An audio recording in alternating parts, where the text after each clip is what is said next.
تو پتہ چلا کہ مطلب ان لوگوں نے بتایا کہ ہم کیا کرتے ہیں، غور و براز کے بعد ڈھیلے استعمال کرتے ہیں، ڈھیلے استعمال پر اس کے اکتفا نہیں کرتے ہیں، اس کے بعد ہم پانی کا بھی استعمال کرتے ہیں۔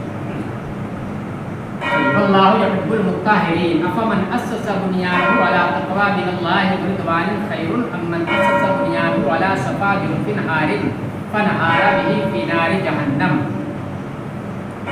تو کیا وہ شخص جس کی عمارت کی بنیاد عمارت، تو کیا وہ شخص جس کی عمارت کی بنیاد اللہ کے تقوی اور اس کی رضا جوئی پر رکھی گئی ہے، وہ بہتر ہے امن اسس بنیانہ علی، رکھی گئی میں نے ترجمہ کر دیا غلط ہو گیا، تو کیا وہ شخص جس نے اپنی عمارت کی بنیاد اللہ کے تقوی اور اس کی رضا پر رکھی ہے وہ بہتر ہے، یا وہ بہتر ہے کہ جس نے اپنی عمارت کی بنیاد کس پر رکھی ہے، علی شفا جرف ہار۔ دیکھیے جرف کے معنی ہوتا ہے، جرف جمع اجراف آتی ہے، جریفہ دیا، جرف کی جمع کیا آتی ہے، اجراف، اجراف۔ جرف کے معنی کیا ہوتا ہے، وادی کا وہ کنارہ، مطلب ندی ہو نہر ہو تو اس کے کنارے کا وہ حصہ جسے سیلاب نے یا نہر کے پانی نے، ندی کے پانی نے اندر ہی اندر کاٹ دیا، ایسا ہوتا ہے کہ نہیں؟ ہاں اندر ندی کاٹتی رہتی ہے، یہ گھاگرا بھی جس کے بارے میں بولتے ہیں اس میں عام بہت یہ ہوتا ہے، اندر کاٹتی ہے پھر اوپر ایسے پڑا رہتا ہے، جیسے سڑک وغیرہ دیکھ لیجیے اور اس کی سڑکوں کے بارے میں آپ دیکھتے رہتے ہیں اخبار وغیرہ میں کہ برسات ہوتی ہے، سڑک خراب رہتی ہے تو اندر سے پتہ چلا گر گئی اور اوپر سے وہ لیپ لگا ہوا، وہی جو لیپ لگا ہوا اوپر سے نیچے سے کٹی ہوئی اسے کو کیا کہیں گے، جرف کہیں گے۔ وادی کا وہ دہانہ، وادی کا وہ دہانہ جسے سیلاب نے یا ندی کے پانی نے اندر ہی اندر کھوکھلا کر دیا اس کو کہیں گے جرف۔ اچھا، اور صفا کے معنی ہوتا ہے کنارہ، صفا کے معنی کیا ہوگا، یعنی اس دہانے کے کنارے پر، یعنی اس کنارے کا کنارہ، میدان کے بعد سے وہ حصہ کیا ہو گیا، جرف ہو گیا، کنارے ہو گیا، ایک دم اخیر میں ہو گیا، پھر اس حصے کا جو آخری کنارہ ہے وہ ہو گیا کیا، صفا، جو بالکل گرنے کے قریب۔ یا وہ شخص بہتر ہے جس نے اپنی عمارت کی بنیاد اس پر رکھی ہے، وادی کے اس گرنے والے دہانے کے کنارے پر، ہارن کے معنی گرنے والے، ہارن کے لیے تفصیل بتاتا ہوں، ہارن معنی گرنے والے، یہ صفت کس کی، جرفن کی، تو جرفن ہارن کا مطلب کیا ہو گیا، وہ کھوکھلا کنارہ، کھوکھلا بھی لگائی اس لیے کہ وادی کے اس گرنے والے کھوکھلے کنارے، کھوکھلے دہانے کے کنارے، ایک جگہ دہانہ لے آئے، ایک جگہ کنارہ لے آئے تاکہ تکرار نہ ہو کنارے کی نا، وادی کے اس گرنے والے کھوکھلے دہانے کے کنارے پر رکھی ہے، اس پر اگر کوئی عمارت تعمیر کرے تو رکے گی وہ تو تھوڑی دیر میں گر جائے گی، ڈھا جائے گی۔ فنہار بہ فی نار جہنم، بس وہ اس کے ساتھ یعنی وہ عمارت اس کو لے کر کے جہنم کی آگ میں گر بھی گئی، یعنی گرنے کے کنارے پر اس نے عمارت رکھی تھی اور پھر وہ عمارت گر بھی گئی۔ اب بتاؤ کہ یہ بہتر ہے یا وہ بہتر ہے؟ اس کے اندر اصل میں حق اور باطل، حق پرست اور باطل پرست، ان دونوں کی تمثیل پیش کی گئی۔ کیسے پیش کی گئی؟ جیسے کہ ایک شخص، دو شخص ہیں، دونوں نے عمارت تعمیر کی، ایک شخص نے عمارت تعمیر کی کہاں پر، اچھی جگہ پر، پختہ جگہ پر، جس کے قواعد اور جس کے یہ ستون جو تھے وہ بہت پختہ تھے، اس کے اوپر اس نے اپنی عمارت کی بنیاد رکھی۔ اور ایک جو باطل پرست ہے وہ کیا ہے، وہ ایسا ہے کہ جس نے اپنی عمارت کی بنیاد کہاں پر رکھی ہے، بالکل اسی کھوکھلے دہانے کے اوپر، تو وہ تو رکنا نہیں ہے بلکہ دیکھتے ہی دیکھتے گر جائے گی وہ۔